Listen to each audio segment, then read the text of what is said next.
Section 3.3 Avoidance Behavior. When stuttering, stutterers will often use the nonsense syllables or less appropriate, but easier to say, words to ease into the flow of speech. Stutterers may also use various personal tricks to overcome stuttering or blocks at the beginning of a sentence, after which their fluency can resume. Finger tapping or head scratching are two common examples of tricks, which are usually idiosyncratic and may look unnatural to the listener. In addition to word substitution or the use of filled pauses, stutterers may also use starter devices to help them ease into fluency. A common practice is the timing of words with a rhythmic movement or other event. For instance, stutterers might snap their fingers as a starter device at the beginning of speech. These devices usually do work, but only for a short amount of time. Often a person who stutters will do something at some point to avoid, postpone, or disguise a stutter, and, by coincidence, will not stutter. The stutterer then makes a cause-effect connection between that new behavior and the release of the stuttering, and the behavior becomes the habit. As stutterers often resort to word substitution in order to avoid stuttering, some develop an entire vocabulary of easy-to-pronounce words in order to maintain fluent speech, sometimes so well that no one, not even their spouses or friends, know that they have a stutter. Stutterers who successfully use this method are called covert stutterers or closet stutterers. While they do not actually stutter in speech, they nevertheless suffer greatly from their speech disorder. The extra effort it takes to scan ahead for feared words or sounds is stressful, and the replacement word is usually not as adequate a choice as the stutterer originally intended. Famously, some stutterers drastically limit their options when dealing with employees at given establishments, only eating cheeseburgers at fast food restaurants, ordering toppings they do not like on pizzas, or getting a style of haircut they do not want as a byproduct of their inability to pronounce certain words. Some stutterers have even changed their own given name because it contains a difficult-to-pronounce sound and frequently leads to embarrassing situations. Section 3.4 Severity. When the behaviors of a stutterer are infrequent, brief, and are not accompanied by substantial avoidance behavior, the stutter is usually classified as a mild or non-chronic stutter. Non-chronic stuttering is often called situational stuttering because the afflicted person generally has difficulty speaking only in isolated situations, usually during public speaking or other stressful activities, and outside of these situations the person generally does not stutter. When the behaviors are frequent, long in duration, or when there are visible signs of struggle and avoidance behavior, the stutter is classified as a severe or chronic stutter. Unlike mild or situational stuttering, chronic stuttering is present in most situations, but can either be exacerbated or eased depending on different conditions. See positive conditions. Severe stutters often, but not always, are accompanied by strong feelings and emotions in reaction to the problem, such as anxiety, shame, fear, self-hatred, etc.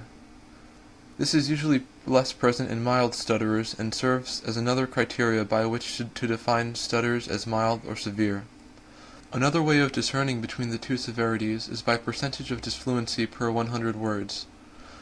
When a speaker experiences disfluencies at a rate around 10%, they usually have a mild stutter, while 15% or more is usually indicative of a severe stutter.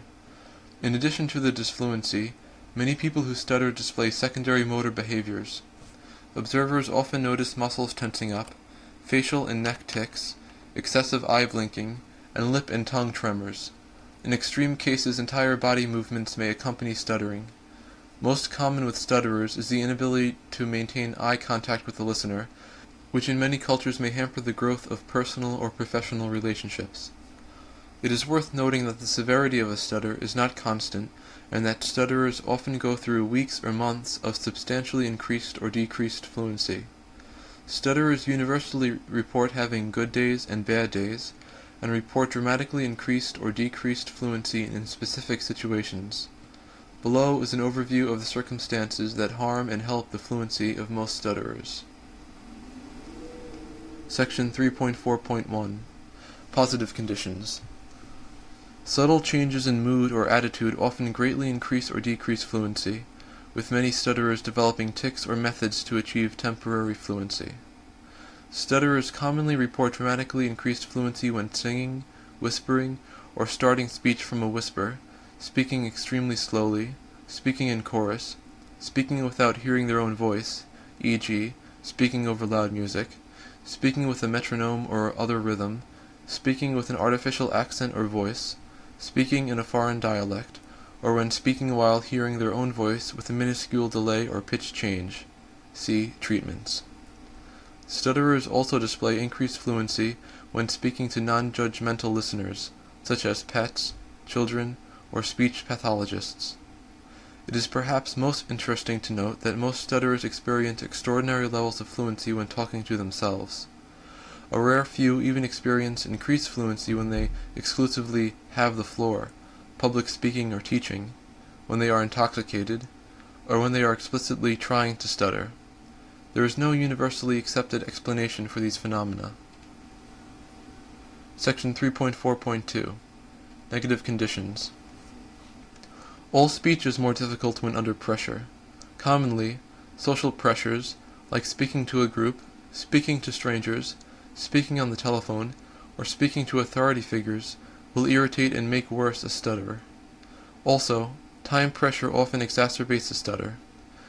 Pressure to speak quickly when answering or conversing is usually very difficult for a stutterer, particularly on the telephone where stutterers do not have body language to aid themselves. This usually leaves dead silence in the place of nonverbal communication, which will indicate to the listener that the stutterer is not there or the line has been disconnected. Other times pressures will also worsen a stutter, such as saying one's own name, which must be done without hesitation to avoid the appearance that one does not know his or her own name, repeating something just said, or speaking when somebody is waiting for a response. Section 4. Treatments. There are many treatments for stuttering, none of which is 100% effective. Traditional speech therapy reduces the frequency and severity of a stutter and teaches stutterers to use effective communication skills, such as making eye contact. While not a cure, speech therapy can lead to more fluent speech patterns and is especially effective in early childhood.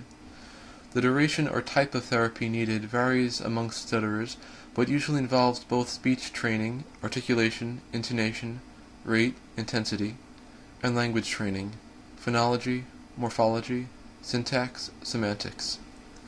Depending on the nature and severity of the disorder, common treatments may range from physical strengthening exercises and repetitive practice to the use of medication, electronic devices, and neurosurgery. Section 4.1 Behavioral and Cognitive Therapy. Behavioral and cognitive therapy is the most common approach to stutter treatment.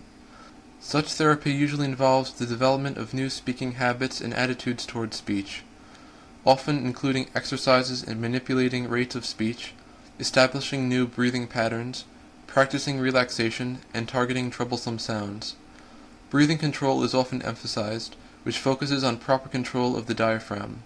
Proponents of this method see uncoordinated movements of the diaphragm as the core cause of stuttering. Another area sometimes emphasized during speech therapy is Valsalva training, which is training that specifically targets blocks by focusing on the gaining of greater control on the bodily mechanism that produces a block by halting airflow, the Valsalva mechanism. See external links for more. Also, during behavioral and cognitive therapy, efforts are made to increase confidence through repetition and positive feedback to help alleviate the anxiety and fear associated with speaking. While individual or group therapy with a licensed speech pathologist is common, self-therapy is also a very popular practice, mainly due to its lower cost, convenience, and lower pressure. The stutterer invests in the necessary books or tapes and spends varying amounts of time per day doing exercises similar to the exercises used in professional speech therapy. Therapy usually provides some improvement to most individuals within a few weeks or months, but, like most therapy for other disorders or afflictions, it often requires constant attention and practice to maintain success. Other, less accepted methods include everything from hypnosis to laughter to art therapy. Section 4.2 Medication. The use of medication that affects brain functions has also had limited success in increasing fluency, although it is usually used in conjunction with behavioral and cognitive therapy and may have side effects that limit its long-term usefulness. To date, only 2 medications, haloperidol and risperidone, have been shown to be effective in a rigorous double-blind, placebo-controlled trial. Unfortunately, both drugs have side effects that limit their usefulness, with haloperidol having more severe side effects than risperidone. The largest study of risperidone for stuttering was completed by the University of California Stuttering Research Group. In this study, risperidone improved fluency and was well tolerated by the participants. However, side effects associated with changes in levels of the hormone prolactin developed, and the medication was discontinued. Another drug, olanzapine, is similar to risperidone and haloperidol, but has a different side effect profile and has not yet been tested under a comparable double-blind, placebo-controlled trial. While the medicinal treatments for stuttering have vastly improved over recent years, there is still no medication that can cure stuttering. Like traditional speech therapy, medications can only decrease the frequency and severity of the stutter. Section 4.3. Electronic Fluency Aids. One recent trend in speech therapy is the use of electronic fluency aids.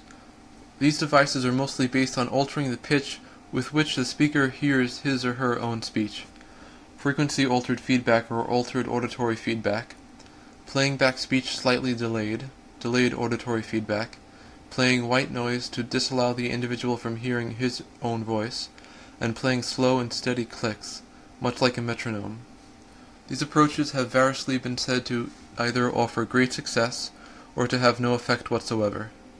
It is still unclear why these devices may work to alleviate stutters. Recent advances in digital technology have made the commercial application of these devices possible, and such products are already available, although they have yet to be widely adopted due to their high cost. The most popular form of electronic fluency aids are devices that are placed inside the ear, resembling hearing aids. Section 5. Stuttering and Society. For centuries, stuttering has often featured prominently in both popular culture and in society at large. Because of the unusual sounding speech that is produced, as well as the behaviors and attitudes that accompany a stutter, stuttering has frequently been a subject of scientific interest, curiosity, discrimination, and ridicule. Stuttering was, and essentially still is, a riddle with a long history of interest and speculation into its causes and cures. Stutterers can be traced back centuries to the likes of Demosthenes, Aesop, and Aristotle. Some interpret a passage of the Bible to indicate that Moses also to have been a stutterer. Misinformation and superstition have influenced society's perceptions of the causes and remedies of the stutter, as well as the intelligence and perceived disposition of people afflicted with the disorder. Partly due to a perceived lack of intelligence because of his stutter, the man who became the Roman Emperor Claudius was initially shunned from the public eye and excluded from public office. This exclusion from public life suited his inclination towards the academic and gave him time for study. His infirmity is also thought to have saved him from the fate of many other Roman nobles during the purges of Tiberius and Caligula. By studying history, Claudius became very knowledgeable about governmental institutions, which later aided him as an emperor. Balbus Blasius is another Roman who stuttered severely, so much that he became an exhibit in a freak show, where he was displayed locked in a cage. His last name, Blasius, is now the Italian word for stuttering. Isaac Newton, the famous English scientist who developed the law of gravity, also had a stutter. Other famous Englishmen who stammered were King George VI and Prime Minister Winston Churchill, who led the United Kingdom through World War II. Although George VI went through years of speech therapy for a stammer, Churchill thought that his old mild stutter added an interesting element to his voice. Begin quote. Sometimes a slight and not unpleasing stammer or impediment has been of some assistance in securing the attention of the audience. End quote. For centuries, cures, such as speaking with a pebble in the mouth, as per the legendary orator Demosthenes, consistently drinking water from a snail shell for the rest of one's life. Begin quote. Hitting a stutterer in the face when the weather is cloudy. End quote. Strengthening the tongue as a muscle, and various herbal remedies were often used, clearly to little effect. Similarly, in the past, people have subscribed to various theories about the causes of stuttering which today one might consider odd. Proposed causes of stuttering have included tickling an infant too much, eating improperly during breastfeeding, allowing an infant to look in the mirror, cutting a child's hair before the child spoke his or her first words, having too small a tongue, or, begin quote, the work of the devil, end quote. Roman physicians attributed stuttering to an imbalance of the four bodily humours: yellow bile, blood, black bile, and phlegm. Humoral manipulation continued to be a dominant treatment for stuttering until the 18th century. Italian pathologist Giovanni Morganini attributed stuttering to deviations in the hyoid bone, a conclusion he came to via autopsy. Later in the century, surgical intervention, via resection of a triangular wedge from the posterior tongue to prevent spasms of the tongue, was also tried. In more recent times, movies such as A Fish Called Wanda, 1988, and A Family Thing, 1996, have dealt with contemporary reactions to and portrayals of stuttering. In A Fish Called Wanda, a lead character, played by Michael Palin, has a severe stutter and low self-esteem. His character, who is socially awkward, nervous, an animal lover, and reclusive, portrays a prevalent stereotypical image of stutterers. The three other characters in the movie generally make up the spectrum of reactions to stuttering. Jamie Lee Curtis's character is sympathetic and sees past it, John Cleese's character is polite but indifferent, and Kevin Kline is malicious and sadistic.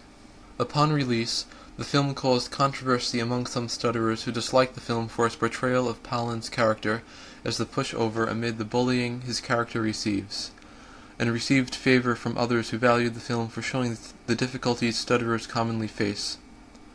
Palin, whose father was a stutterer, stated that in playing the role he intended to show how difficult and painful stuttering can be. He also donated to various stuttering-related causes and later founded the Michael Palin Center for Stammering Children in London. In 1983, the movie The Right Stuff referenced the real-life stuttering problem of John Glenn's wife, Annie, and how it rendered her fearful and unwilling to do a news conference during his initial spaceflight. As he reported in his autobiography, John Glenn, a memoir, and as shown on screen in The Right Stuff, her stuttering was never a problem between the two of them, and he, begin quote, just thought of it as something Annie did, end quote. But she grew frustrated with it, and some years later put herself through intense speech therapy to largely overcome it. A proud moment for the both of them was the first public speech she gave on her experiences as a stutterer. Though a stutterer might seem to be an unlikely radio star, Howard Stern hired a stutterer sight unseen. Begin quote, he stutters, hire him, end quote, to conduct celebrity interviews. Known on the Stern Show as Stuttering John, John Melendez worked for Stern for 15 years before taking a position as the announcer on The Tonight Show. Howard Stern also has a collection of frequent guests, many of whom have speech impediments of some type, while their afflictions are exploited for comedic purposes. Members of the Whack Pack are well loved by Howard Stern and his fans. In addition to personal feelings of shame or anxiety, outside discrimination is still a significant problem for stutterers. The vast majority of stutterers experience or have experienced bullying, harassment, or ridicule to some degree during their school years, with this trend often carrying over into the workplace. Stuttering is legally classified as a disability in many parts of the world, affording stutterers the same protection from wrongful discrimination as for people with other disabilities.